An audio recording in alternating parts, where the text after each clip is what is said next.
Did you know that the story we call Little Red Riding Hood was once called something different? A long time ago, the famous storytellers, known as the Brothers Grimm, wrote their version of this fairy tale, and they named it Little Red Cap. That's right.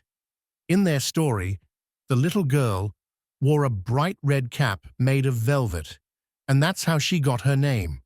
Over the years, people started telling the story a little differently, and the name Little Red Riding Hood became more popular. But today, we're going to hear the original version, the one from the Brothers Grimm, just like it was told in the olden days. So get cozy, and let's begin the tale of Little Red Cap.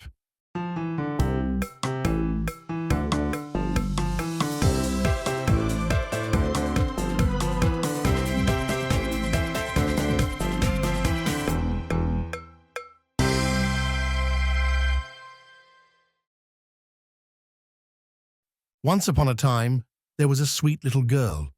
Everyone who saw her liked her, but most of all, her grandmother, who did not know what to give the child next. Once she gave her a little cap made of red velvet, because it suited her so well, and she wanted to wear it all the time. She came to be known as Little Red Cap. One day, her mother said to her, "Come, little red cap. Here's a piece of cake and a bottle of wine. Take them to your grandmother. She is sick and weak, and they will do her well. Mind your manners and give her my greetings. Behave yourself on the way, and do not leave the path, or you might fall down and break the glass, and then there will be nothing for your grandmother. And when you enter her parlor, don't forget to say, 'Good morning,' and don't peer into all the corners first." "I'll do everything just right," said Little Red Cap, shaking her mother's hand. The grandmother lived out in the woods, a half-hour from the village. When Little Red Cap entered the woods, a wolf came up to her. She did not know what a wicked animal he was, and was not afraid of him. "Good day to you, Little Red Cap. "Thank you, Wolf." Where are you going so early, Little Red Cap? "To grandmother's. And what are you carrying under your apron?" Grandmother is sick and weak, and I am taking her some cake and wine. We baked yesterday, and they should be good for her and give her strength." Little Red Cap, just where does your grandmother live? "Her house is good quarter hour from here in the woods, under the 3 large oak trees. There's a hedge of hazel bushes there. You must know the place," said Little Red Cap. The wolf thought to himself, "Now, that sweet young thing is a tasty bite for me. She will taste even better than the old woman. You must be sly, and you can catch them both."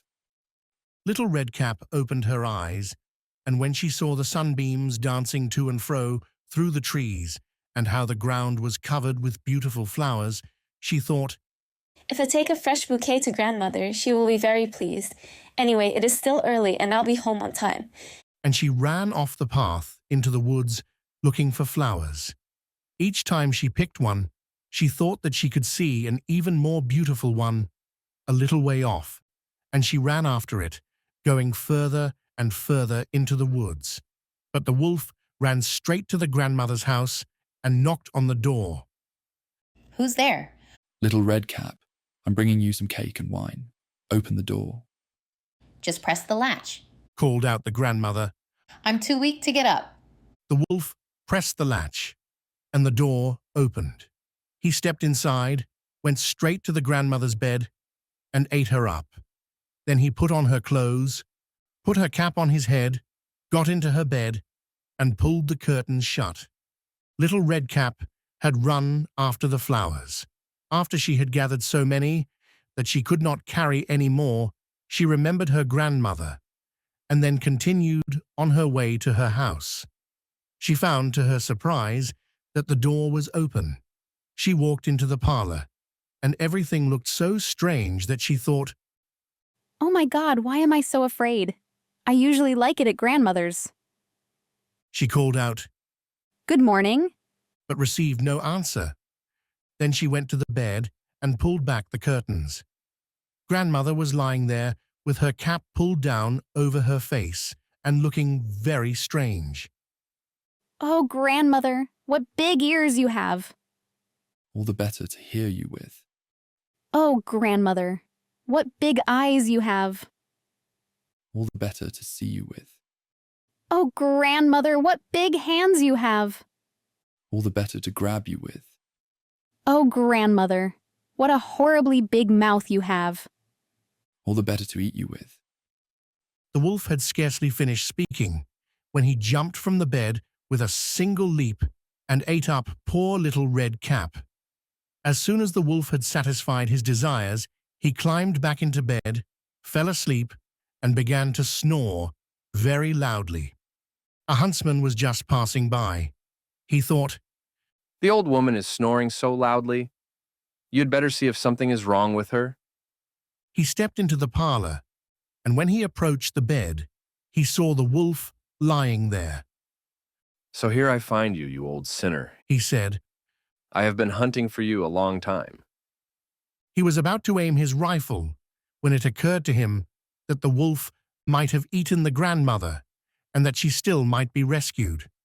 So instead of shooting, he took a pair of scissors and began to cut open the wolf's belly.